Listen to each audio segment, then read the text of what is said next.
Good morning, everybody. It's better. Anyway, the Feast of the Epiphany, the word Epiphany is not a word that we hear all the time, but it means something like manifestation or showing forth. So it was the showing forth of the baby Jesus. Of course, the same thing happened at his birth. So Christmas celebration and today's celebration are very similar. The way in which the church stepped around it says the Christmas celebration was about the manifestation of Jesus to the Jewish people. Today's feast is the manifestation of Jesus to the entire world. And you'll notice, if you've been reading newspapers and stuff, like this weekend for people in the Eastern world, this indeed is their Christmas celebration. Anyhow, that's neither here nor there. The bottom line is that today is the Feast of the Epiphany, and growing up in Ireland, we always referred to it as Nullag Beag. Okay, those are two Gaelic words, by the way. Nullag Beag means little Christmas, and I grew up with the idea that somehow this feast was somehow a little less than the celebration of Christmas. Well, it is in terms of, there's a lot of trappings around Christmas. Okay, whereas with this feast, the nice thing about it is there are no trappings. It's just the feast itself. So for that reason, in some ways, I think this feast, this day, it might be a better opportunity for us to really reflect upon the meaning of the birth of Jesus. Most of you are here have one child, several children, and you know what it's like to bring a child into the world, how exciting it is. I haven't had that experience, so I wouldn't know that, but I know you have.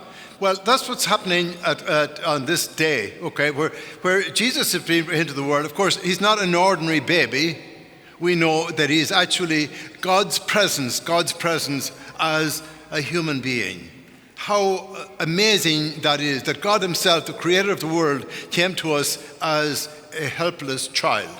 There's a phrase in one of the readings that says it refers to it as the wonder of Christmas, the wonder that God could come to us in that situation.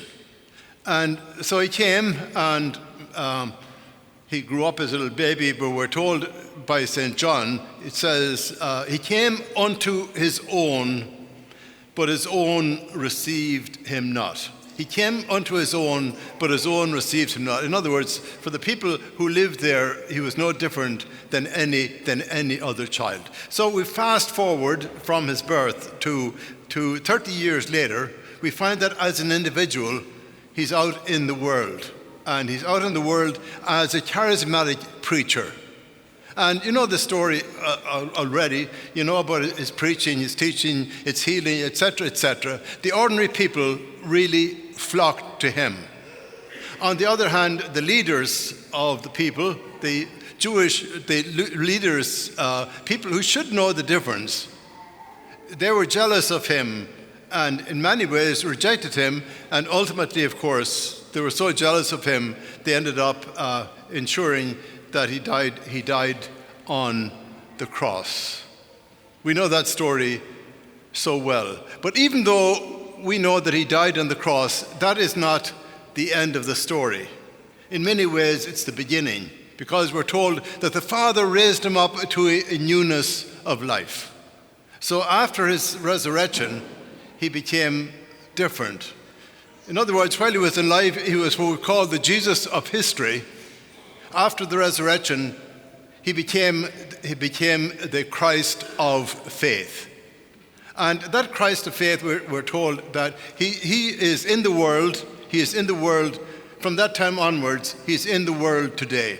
And his message to the people of this time is the same message he has had all along, where he says, "Come to me, all you who labor and find life burdensome, and I will refresh you." So in other words, his invitation is to each and every one of us to come to him. And so you say to yourself, well, that is definitely a challenge. What does it mean? What does it mean as far as I'm concerned?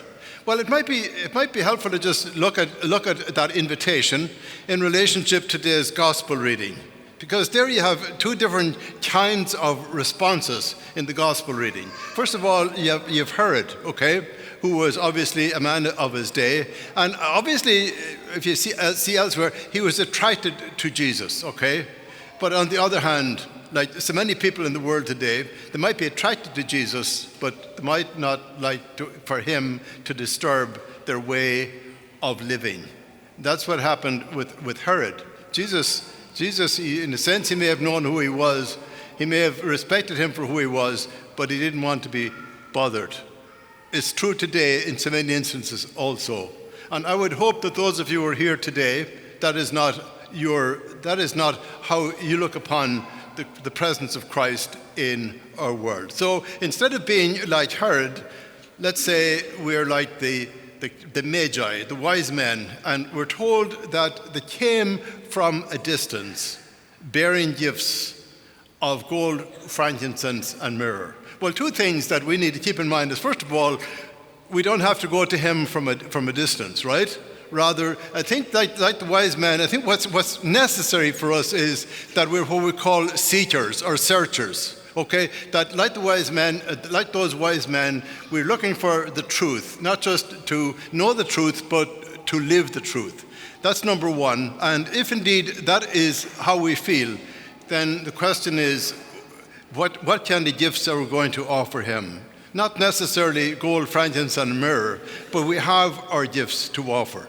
So I'd just like to suggest that on this day, it's the beginning of a new year, 2023. And this year is God's special gift to each one of us.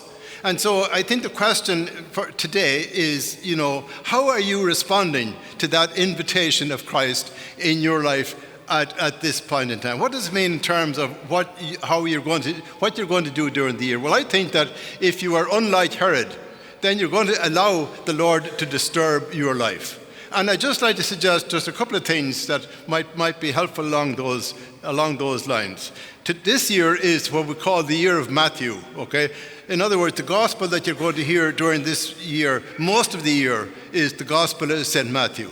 And I would suggest to you that if you're really serious about spiritual growth and about not just knowing Jesus in a sort of a distant way, but if you want to know him in a very personal and unique way, then I really suggest that you make the Gospel of Matthew your own during the year. You take the time and the effort to read him not just once but several times, and to any hints that you get from anybody in terms of what some of it might mean, then take those. So that's one thing that you might do. The other is this, that, besides sort of an intellectual pursuit, there also has to be sort of a more spiritual pursuit. In other words, you have to spend some time in reflection and in prayer. And I'll just tell you about one little experience in my life this past week, okay? And you might find it helpful, and you may say, that guy is full of, excuse me. Okay, you might want to, okay. This past Friday was First Friday, and that the Blessed Sacrament is exposed for 24 hours, and you're invited to spend some time in front of the Blessed Sacrament. Well, I did something on Friday night that I have never done, okay? I tell other people that need to do it, but I don't do it myself, okay? That kind of thing, that kind of approach. Well, 12 o'clock on Friday night, I was in bed about 2 hours at the time. I got my tail out of bed at 12 o'clock on Friday night, and I came over here to the chapel, and I spent an hour and a half before the Blessed Sacrament. And I can tell you without reservation, it was perhaps the best hour and a half that I've spent in a long, long time. It was what I would consider an opportunity to be prayerful in a very real and in a very, very quiet way. I say that to you today. It may not be what you're looking for, but all I want to say again is the Lord is saying to you today, come to me. And I'd say also, he's reminding you that life is a gift, and that for some people, this year may be your last year, who knows, on this earth. So you need to make good decisions. So your gift to him may not be gold, frankincense, and myrrh. But what are you going to offer him during this year? That's the question. And I think I can almost guarantee you, if you reach out to him in love and in effort during this year, that he in turn will be there for you, and he will give you all the graces and help that's necessary in order to become a better person as the year progresses. Amen.